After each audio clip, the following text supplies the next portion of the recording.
در این ویدیو من میخوام در مورد این صحبت کنم که چطور جمهوری اسلامی از ادبیات کهن فارسی، از گنجینه با ارزش و 1000 ساله ادبیات فارسی به نفع خودش استفاده کرد و شاید در مورد مسائل دیگه، گنجینه های دیگه، سرمایه های ملی ما، سرمایه های مادی و معنوی ما در جاهای دیگه زیاد صحبت بشه.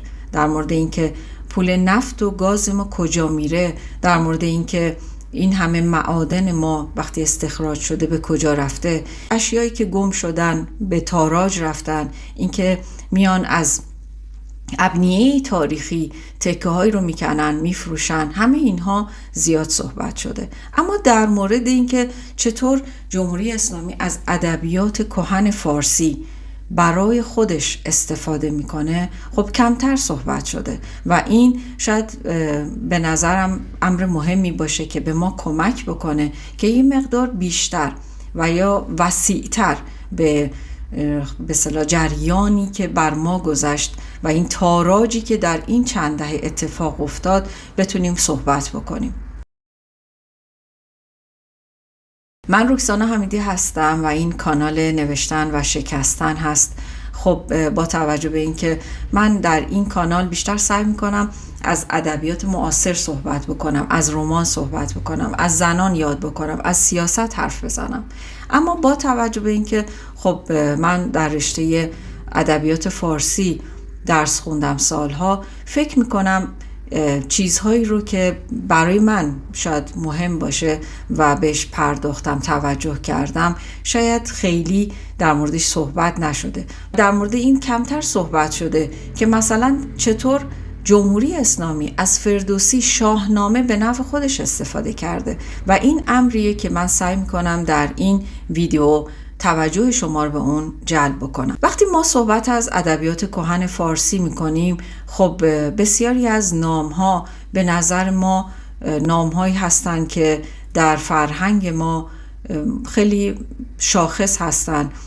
چهره هایی که در ادبیات کهن ما هستند مثل حافظ، سعدی، فردوسی، خیام و دیگر نام ها کسانی هستند که اینها آثاری ازشون باقی مونده و نه تنها آثاری از اونها حالا به صورت کتابخانه‌ای یا موزه‌ای باقی مونده، اینها در وجود ما ایرانی ها، در زبان ما این آثار وجود دارن. یعنی ما خیلی از قصه های کهنی که میشناسیم، این قصه ها مثلا برآمده از حکایت هایی که در گلستان سعدی بوده و یا حتی در کتابی مثل شاهنامه. خیلی از این قصه ها به میان مردم اومده و مردم اونها رو سالها در سینه نسل به نسل به همدیگه منتقل کردن، به نسل‌های بعدی منتقل کردن و ارزش مادی و معنوی ادبیات کلاسیک ما، ادبیات کهن ما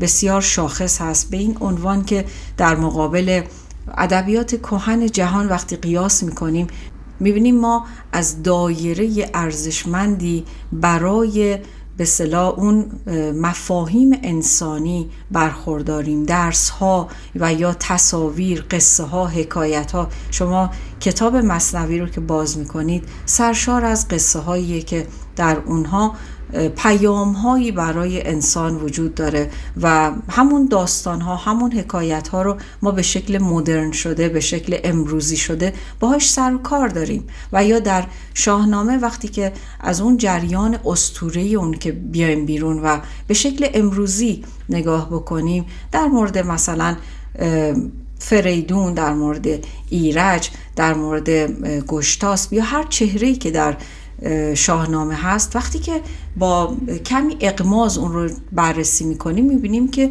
این رو ما در زمانه حاضر میتونیم مثال بزنیم، میتونیم ببینیم اینکه مثلا یک فردی با پسرش چه کار میکنه یا مثلا روابط بین انسانها و یک سری مسائلی که به صورت جادویی و ما درکش نمیکنیم. اینها همه فکر میکنیم که فقط در کتاب ها هست و اینها جزء ذات بشره و این مسئله‌ای که تو ادبیات وجود داره و از این رو ادبیات کهنه و نو نداریم یا ادبیات همیشه برای انسان، تا زمانی که انسان هست، تا زمانی که روایت هست، تا زمانی که مسائل بشری وجود داره، چند هزار سال میبینیم این آثار ادبی وجود داشتن بودن. همین 1000 سال برای ما آثار به اصطلاح موجود وجود داره. یعنی ما میتونیم بگیم که این اثر ما میتونیم ورق بزنیم.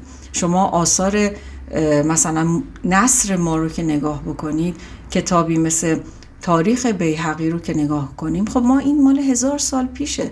یا مثلا شعرهای رودکی رو که نگاه میکنیم، اینها یک اشاراتی نیست، اینها ازشون نمونه های زیادی وجود داره که برای ما و به دست ما رسیدن.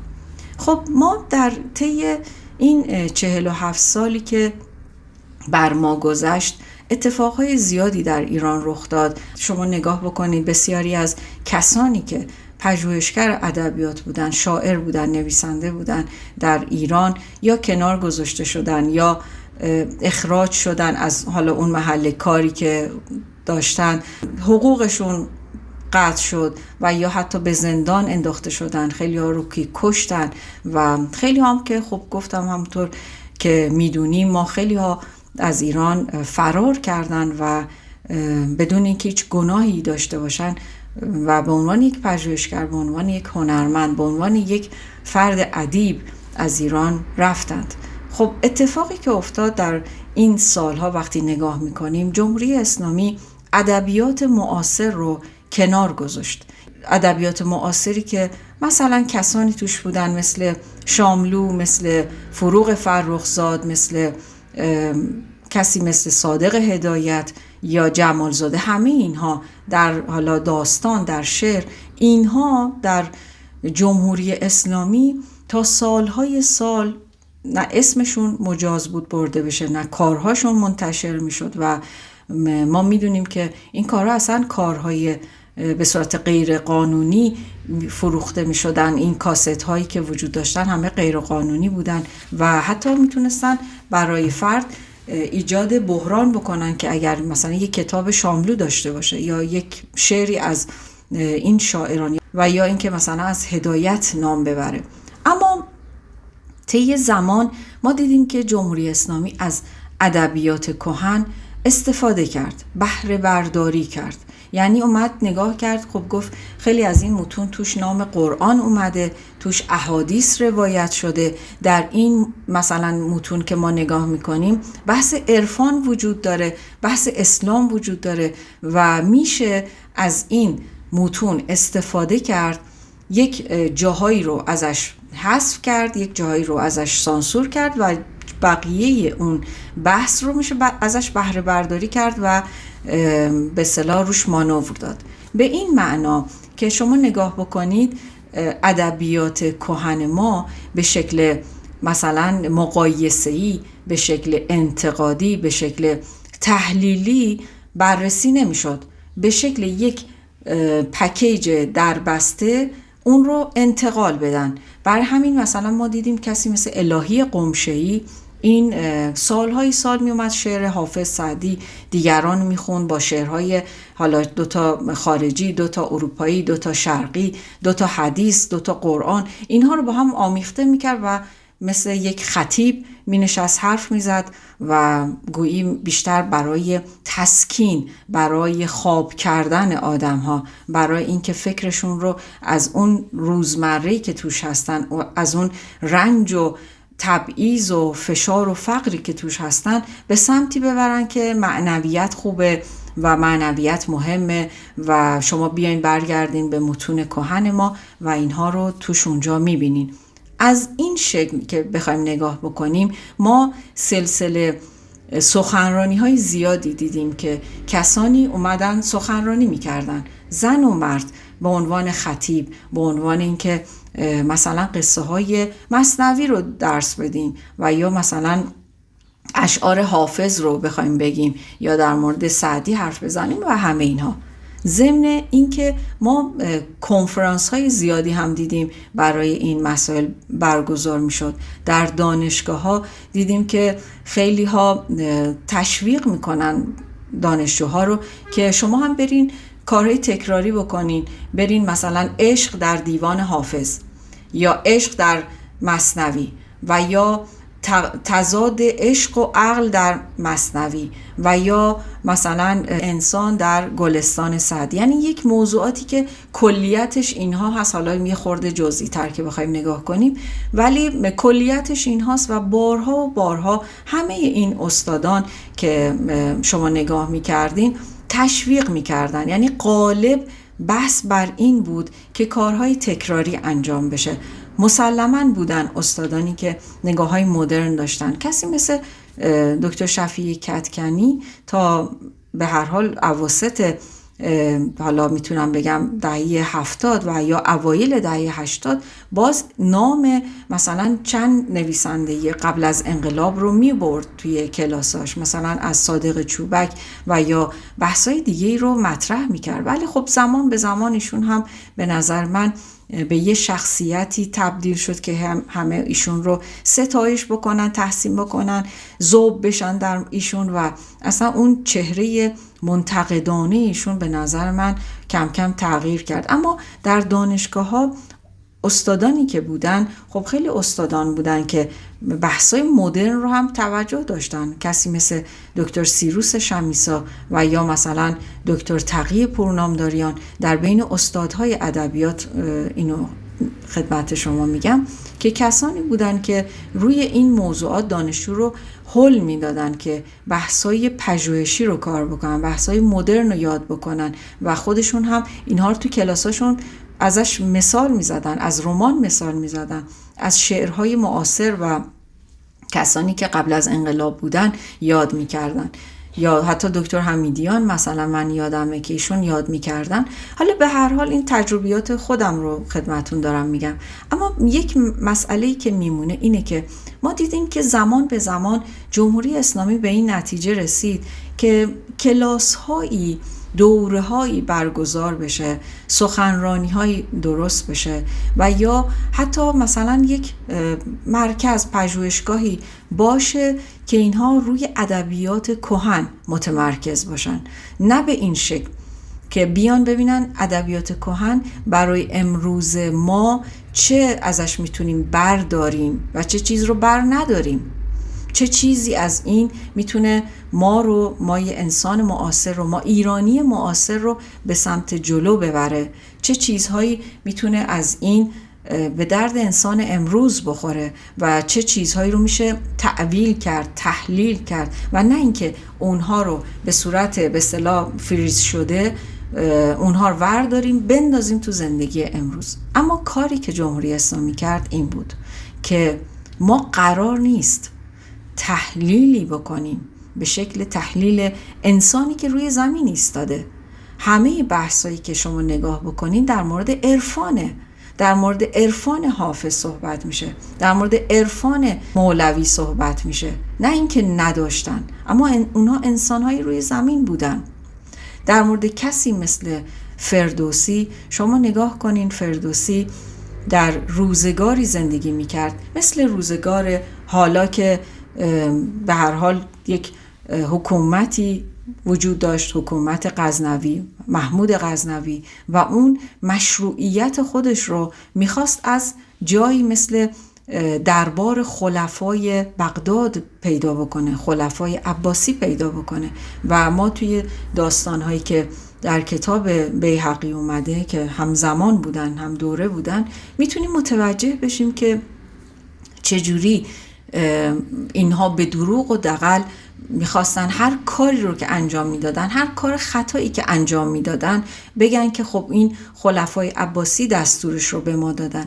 و شما نگاه کنید خب در اون دوره کسی مثل فردوسی بدون داشتن حمایت، بدون داشتن بودجه‌ای یا اون کیسه های طلایی که مثلا به کسانی مثل عنصری که چاپلوس دربار بود داده میشد، خب مثلا به ایشون که داده نشد. ایشون در تنهایی، آقای فردوسی نشست و همه عمرش رو گذاشت برای اینکه کتاب شاهنامه رو به نظم در بیاره. چرا که ما میدونیم شاهنامه های متفاوتی وجود داشت قبل از اون که حالا بعضیا به نثر و یا بعضیا به نظم و از این متون استفاده کرد و خودش یک روایت جدیدی تونست ترتیب بده، تألیف بکنه، به وجود بیاره در کتاب شاهنامه.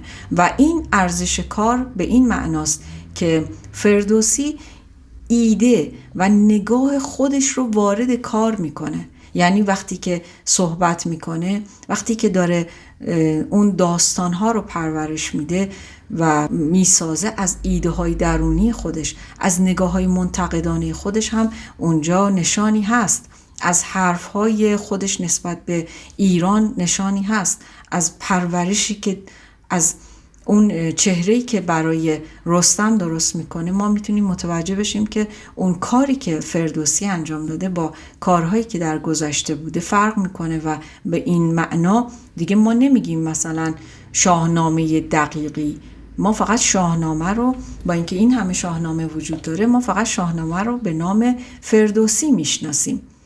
از این رو میخوام بگم امروز برای ما شاید عجیب باشه اگر مثلا فکر میکنیم که اسم شاهنامه آوردن، اسم فردوسی آوردن علیه جمهوری اسلامیه و جمهوری اسلامی از اون یاد نکرده.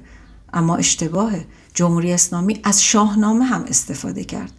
از شاید همون اوایل انقلاب، شاید مثلا دهه 60 و 70 بود که خیلی به شاهنامه، به فردوسی بها نمیداد، اما از اون به بعد متوجه شد از نام فردوسی هم برای اینکه بتونه خودش رو به اصطلاح یک چهره دیگری از خودش رو نشون بده، از نام اون هم استفاده کرد. بنیادهای زیادی رو به نام فردوسی، به نام شاهنامه درست کرد که بودجه اینها رو، جالبه که بودجه اینها رو کسی مثل آستان قدس رضوی پرداخت می‌کرده و یا بنیادهایی که در داخل ایران طراحی شدن، بنیاد به وجود اومدن، بنیادهایی که در خارج از ایران به وجود اومدن، بودجه کلانی که به خیلی از مترجمان دادن در کشورهای دیگه که شاهنامه رو به زبانهای دیگه ترجمه بکنن. حالا سوال اینه که جمهوری اسلامی که با روح آزادی، با روح فرهنگ و با روح در واقع انسان ایرانی مخالفت داره و این روزگاریه که ما داریم توش به سر میبریم، داریم میبینیم روی زمین ایران، داریم میبینیم چه اتفاقی افتاده، روی آسمان ایران میبینیم چه اتفاقی افتاده که بعد از 40 روز بمباران تازه مثلا میبینید خیلی از رودخونه ها پر آب شدن، دریاچه ها میبینید توش آب اومده، میبینید هوای ایران تازه تمیز شده، میبینید اتفاقا بمباران باعث شده که یک سری آسیب های حتی همین محیط زیستی برداشته بشه و ایران یه مقدار حتی حال و هوای دیگری پیدا کنه.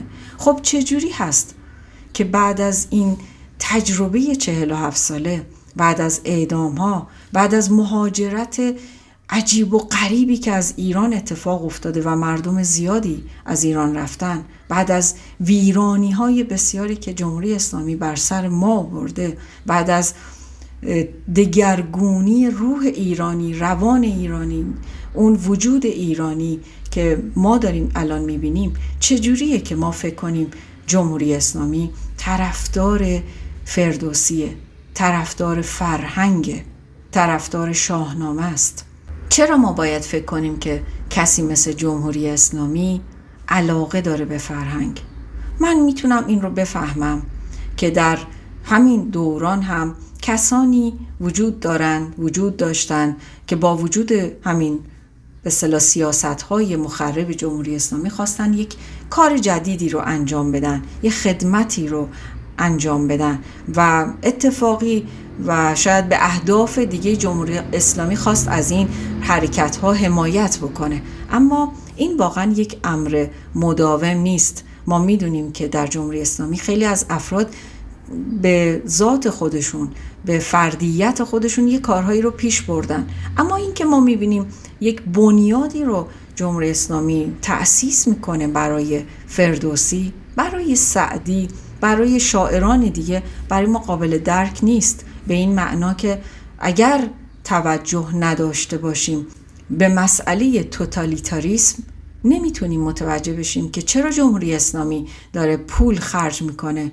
برای فردوسی، برای سعدی، برای کلاس ها، برای سخنرانی ها. برای چی جمهوری اسلامی داره این هزینه ها رو میذاره و خرج میکنه؟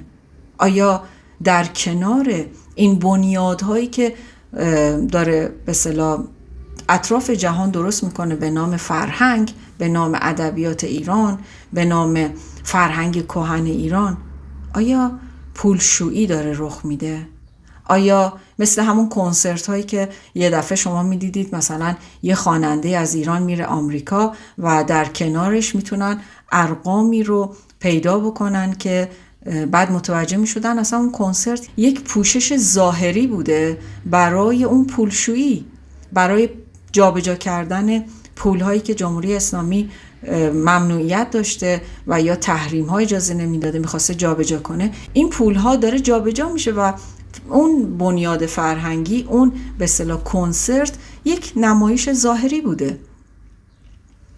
من میخوام توجهتون رو به این جلب کنم که اتفاقایی که در این سالها رخ داده شاید برای همه ما جالب توجه نبوده. یعنی ما اومدیم گفتیم که خب اگر الهی قمشه‌ای داره از فردوسی حرف میزنه، از سعدی، حافظ، اینها، خب چه اشکالی داره؟ داره اطلاع رسانی میکنه، داره آموزش میده، داره یک به اصطلاح بحث روانی رو طرح میکنه، بحث یک آرمانی از فرهنگ و هنر و ادبیات ایران رو داره دنبال میکنه و میخواد یه چیزهایی رو رواج بده. اما در درازنای این حکومت جمهوری اسلامی که پر از ویرانیه، ما به اونها میگیم ضحاک، چرا که هر روز جوانان ایران رو بدون هیچ گناهی، بدون یک دادگاه صالح و درست، هر روز داره اعدام میکنه. آدم‌های کثیری در زندان‌ها هستن. همین الان که من دارم صحبت میکنم بیش از 2 ماه از قطع شدن اینترنت در ایران ازش میگذره. چه اتفاقی افتاده؟ حکومتی که به راحتی تونست نوجوانان ایران رو بکشه در 1401، به راحتی تونست در نیزار ماهشهر آدم‌ها رو به رگبار ببنده، به مسلسل ببنده و بکشه. حکومتی که تونست به راحتی در دیماه 1404 بیش از 45,000 آدم رو در خیابون با مسلسل بگیره، تو خیابون بکشه. نگاه نکنه اینو کودک، پیر، جوون، اصلا سلاح مگه اینها در دستشون بوده؟ حکومتی که این کارها رو انجام داده آیا دنبال فرهنگه؟ آیا واقعا نگران اینه که مردم چیزی از فردوسی، حافظ بدونن؟ حالا جالبه که اینها برای فردوسی که دنبال احیای زبان فارسی، تمدن پیش از اسلام بوده، اینها برای فردوسی بنیادهایی رو درست کردن.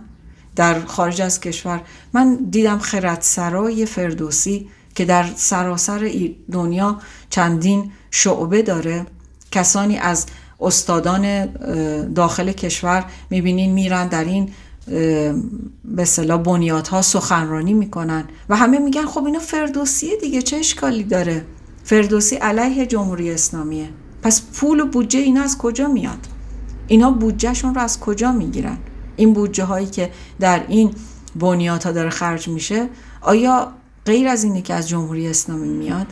چه اهدافی پشت این خردسراها هست؟ چه اهدافی پشت این بنیادهای شاهنامه، بنیادهای فردوسی هست؟ آیا اینها مستقل هستن؟ اصلا میشه بنیادی در شرایط حاضر همه دنبال این هستن که براندازی بکنن این حکومتو؟ آیا بودجه‌ای دارن این بنیادها مستقل؟ از کجا؟ و این بنیادها، این شبکه برای چی داره کار میکنه؟ آیا غیر از اینه که برای به اصطلاح عادی سازی، برای خواب کردن و در این حال منافع و کارهای امنیتی با بودجه های نامعلوم پشت اینها وجود داشته باشه؟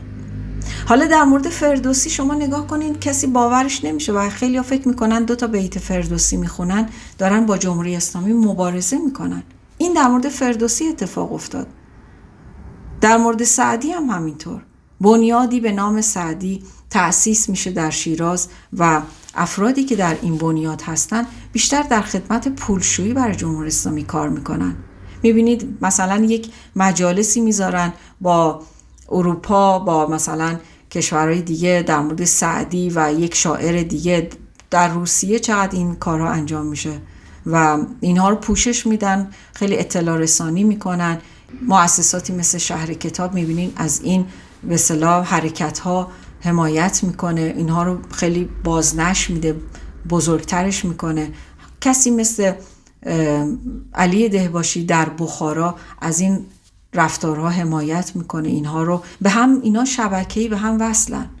در جمهوری اسلامی همه چیز شبکه‌ای به هم وصل میشه و یک سر اون به جمهوری اسلامی، به حکومت متصل میشه. این غیر از این نمیتونه باشه. غیر از این افراد مستقل نمیتونن کار بکنن به این معنا که کارشون دیده بشه، بتونن یک به اصطلاح پژوهشی انجام بدن و به صورت مستقل باشن یا حتی به صورت مستقل با اینها کار بکنن. اینها در یک شبکه گزینه شده، حساب شده کنار هم دیگه هستن و از بودجه بسیار کلانی که حکومت برای فرهنگ، برای این نقاب فرهنگی احتیاج داره استفاده میکنه و اینا برخوردار هستن. خب شما نگاه میکنین میبینین اما همین مدل به اصطلاح شاهنامه و فردوسی که این حکومت براش بنیاد درست میکنه، بنیاد سعدی رو میبینین درست میکنه، ولی میبینید برای حافظ نمیتونن این کار رو انجام بدن. ادبیات حافظ علیه همین رفتار نفاق‌آمیزه. ادبیات حافظ پر از معرفی همین فرهنگ رندیه.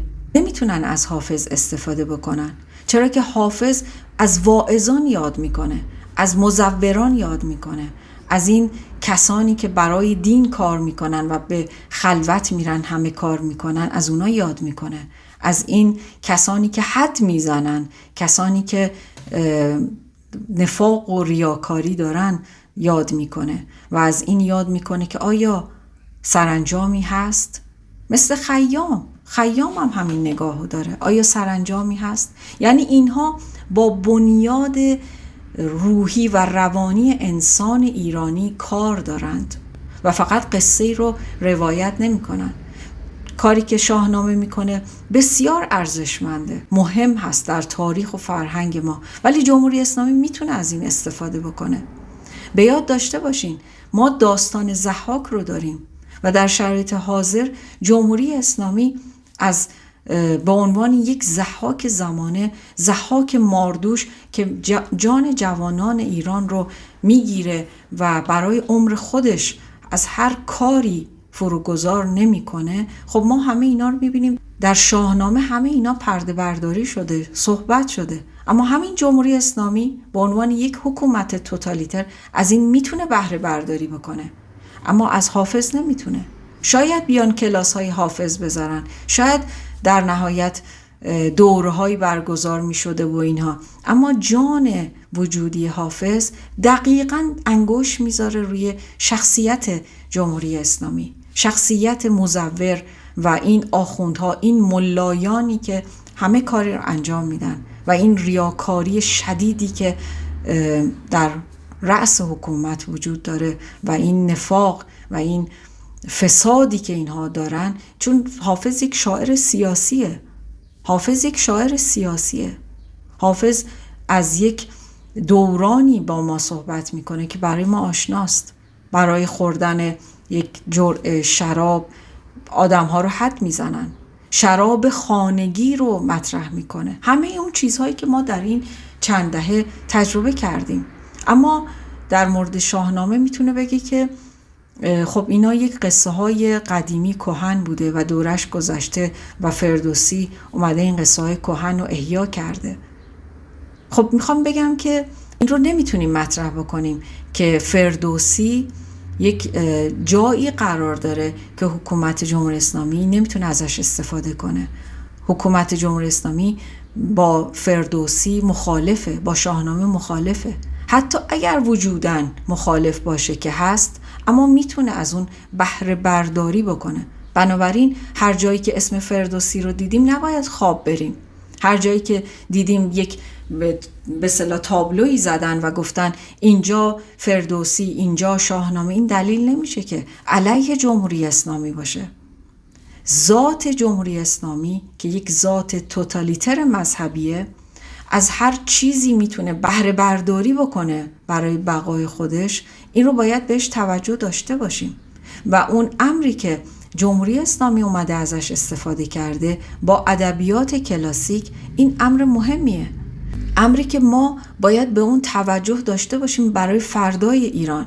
در فردای ایران ما با ادبیات کلاسیک برای خوندن و حفظ کردن و به اصطلاح فقط نمایش دادن نباید مواجه بشیم. هر کسی که خواست از این موضع وارد میدان بشه الزاماً دوستدار اون نیست، مثل جمهوری اسلامی که الزاماً دوستدار فردوسی نیست، چون که فردوسی ایران رو دوست داشت، ایران رو ستایش میکرد، ایرانی رو براش کار میکرد و نگران سرنوشت ایرانی بود. اون زمانی که دست خالی، در دورانی که حاکمیت این غزنویان بود، غزنویان ترک هایی که خودشون هیچ به اصطلاح مشروعیتی در ایران نداشتن و سعی میکردن مشروعیتشون رو از خلفای عباسی بگیرن. همون کاری که جمهوری اسلامی میکنه، مشروعیتی نداره، سعی میکنه مشروعیتش رو از اسلام، از باورهای مردم و یا مثلا بره توی متون، از متون پیدا بکنه، کاری که با ادبیات داره میکنه. برای همین اینها ادبیات کهن رو بهش پرداختن، توجه کردن، براش سرمایه‌های بسیار خرج کردن و ادبیات مدرن، ادبیات معاصر رو ازش دور شدن، بهش توجه نداشتن. خیلی از این نویسنده ها و اینا که کار میکردن ازشون حمایت نمیکردن، تا اینکه رسیدن به اینکه از ادبیات معاصر، از رمان، داستان هم میتونن برای این مسئله استفاده کنن. اینجاست که ما دیدیم نویسندگانی رو بیشتر مطرح کردن، ادبیاتی رو مطرح کردن که این ادبیات به مسائل خیلی به اصطلاح سطحی بپردازه، به مسائل سیاست توجه نداشته باشه، به اون شکاف و ریشه یابی کار نداشته باشه. ادبیاتی باشه که مسائل روزمره و زن و مرد و اینها رو توش طرح کرده باشه، مسائل انسانی، ولی یک انسانی که انسان ایرانی نیست، یک انسانی که میتونه هر جای دنیا باشه. شما وقتی رمان‌های بزرگ جهان رو میخونید، اول از همه ریشه در فرهنگ خودشون دارن، ریشه در مسائل و اون تار و پود فرهنگی خودشون دارن. در مورد زنانشون حرف میزنن، در مورد سیاست‌ها صحبت میکنن. اینجور نیستش که در مورد یک آدم کلی بی فرهنگ و بی تاریخ و بی جغرافیا صحبت بکنن. اینجوری نیست که فقط بیاین مثلا یک زن رو نشون بدین، این زن در خانواده چه بحرانهایی داره، ولی نشون ندیم که توی قانون این زن چه محرومیت‌هایی براش وجود داره، از لحاظ قانونی چه به اصطلاح نقصان‌هایی برای زن، برای حقوق زنان وجود داره. اینو نگاه نکنیم، بهش نپردازیم و فقط یک جنگ سطحی و ساده بین زن و مرد رو بخوایم نشون بدیم. اینجاست که به بحران میرسه و اینجاست که جمهوری اسلامی میگه اگر تو اینها رو قیچی بکنی و مسائل رو خیلی عادی و سطحی طرح بکنی، من از تو حمایت میکنم. شما نگاه بکنین به رمان‌هایی که در این سالها به عنوان رمان زنان شناخته شد، این همه جایزه، تبلیغ، پروپاگاندا در دانشگاه‌ها برای اونها مجال درست کردن، در خارج کشور همینطور. این داستان‌ها آخه چه فرقی میکنه با داستان‌هایی که به عنوان عامه پسند مورد توجه بوده؟ این داستان‌ها در واقع از لحاظ تاریخی چه فرقی میکنن با داستان‌هایی که میتونه در هر تاریخی نوشته شده باشه؟ فقط اینکه به اصطلاح یک سطحی نگری رو طرح بکنن. اینها با روح رمان، که روح رمان روح سیاسیه، روح افشاگره. اینها نمیخوان مواجه بشن و این خودش سانسوره. همکاری در سانسور، همراهی در سانسور، خیانت به انسان معاصر، خیانت به انسان معاصری که دلش میخواد توی این رمان‌ها داستان وجودیش طرح بشه. خب این خیانتی که با ادبیات معاصر کردند و اینی که جمهوری اسلامی تا زمانی که براش منفعت داشت با همین بنیادها، با همین به اصطلاح نام سعدی، حافظ، فردوسی، شاهنامه، همه اینها منافعش رو بتونه پیش ببره، پیش میبره.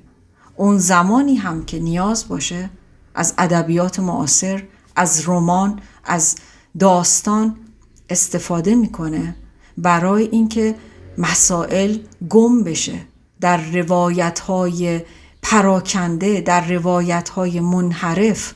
داستان 40,000 آدمی که یک شب کشت گم بشه، داستان آدم‌هایی که اعدام میکنه گم بشه، داستان آدم‌هایی که بعد از کشته شدن فرزندانشون روی قبر اونها میرقصن گم بشه، داستان‌های کسانی مثل گوهر عشقی گم بشه، داستان دخترانی مثل نیکا، سارینا گم بشه، داستان ندا گم بشه.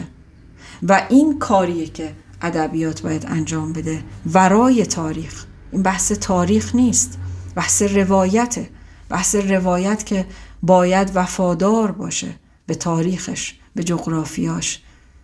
و رمان یک امر سیاسیه. اگر ازش حذف بشه، اگر سفارشی نوشته بشه، فرقم نمیکنه چه در داخل چه در خارج. این یک امر مبتذله. ابتذال به همین معناست. ما در دوره‌های مختلف ادبیات کهنمون با دوره‌های مبتذل هم روبرو بودیم. از این رو جمهوری اسلامی پول بسیاری در خارج و داخل صرف میکنه برای اینکه سانسور رو در ادبیات تداوم بده. هستند رمان‌هایی که در این زمان داره نوشته میشه برای بیان همین مسئله. من خودم سعیم همیشه بر این بوده که در رمان‌هایم، در داستان‌هایم، در مقالاتم از این موضوع یاد بکنم، به اون بپردازم. کسان دیگر هم هستند، نویسندگان دیگری هم هستند که دارن کار میکنن، چه در داخل چه در خارج، چه چاپ نشده چه چاپ شده، کار دارن میکنن برای اینکه ما از این دورانی که زیستیم یاد بکنیم، اونها رو نشون بدیم، اونها رو بیان بکنیم. ما داستان در مورد یک آدمی در خلأ نمی نویسیم، ما در مورد دوره‌هایی در خلأ یاد نمی کنیم. ما با تمام اون چیزی که می بینیم وجود داره داریم می نویسیم. و این کار همون کاریه که کسی مثل فردوسی انجام داد. اگر کار فردوسی ارزشمنده، به خاطر اینی که بدون برخورداری از بودجه های اون دربار غزنوی که حمایت میشد از اون خلیفه و غصب کرده بود ایران و ضد فرهنگ ایرانی بود، میخواست فرهنگ ترکی، میخواست فرهنگ اسلامی رو غالب بکنه، اون داشت این کار رو میکرد فردوسی که با اینها مبارزه کنه. بنابراین نمیتونیم فردوسی رو به عنوان یک آدم عادی نشون بدیم، نمیتونیم فردوسی رو به عنوان یک شاعری که داشته فقط شعر مینوشته، داشته مبارزه میکرده. اگر فردوسی امروز ارزشمنده کارش به خاطر اون مبارزه‌ای که داشته، اگر کسی مثل حافظ ارزشمنده کارش به خاطر اون مبارزه‌ای که میکرده، به خاطر اون کمالگرایی که در ذهنش بوده برای اینکه خدمتی بکنه به ایران فرهنگی داره کار میکنه، داره از خودش و از پیرامون خودش پرده برداری میکنه. این کار نویسنده است. اگر امروز داریم ما از فردوسی رو یاد میکنیم، باید به این مسئله بپردازیم که کاری که فردوسی در زمانه خودش انجام داد، من نویسنده، من هنرمند، من مورخ باید در این زمان انجام بدم و نه اینکه بیام فقط در حد شرح و توصیف و اینها کار بکنم و حقایق رو بپوشونم. من امروز در این ویدیو که یه مقدار هم طولانی شد خواستم در مورد این صحبت بکنم که فردوسی و شاهنامه رو به شکل خودش درک بکنیم و این دلیلی نیست که اگر هر کسی اگر جمهوری اسلامی اسم شاهنامه و فردوسی آورد، ارزش اون که کم نمیشه، ولی دلیلی هم بر حقانیت جمهوری اسلامی نمیشه. و اینکه ما انسان معاصر، من هنرمند معاصر، من نویسنده معاصر، باید مثل فردوسی در زمانه خودش به کار خودش، اونطور که اعتماد داشت، اونطور که ایمان داشت و با حقانیت کار میکرد، من هنرمند، من نویسنده هم امروز باید با همین شکل، با همین مبنا کار بکنم برای خدمت به این فرهنگ و انسان ایرانی.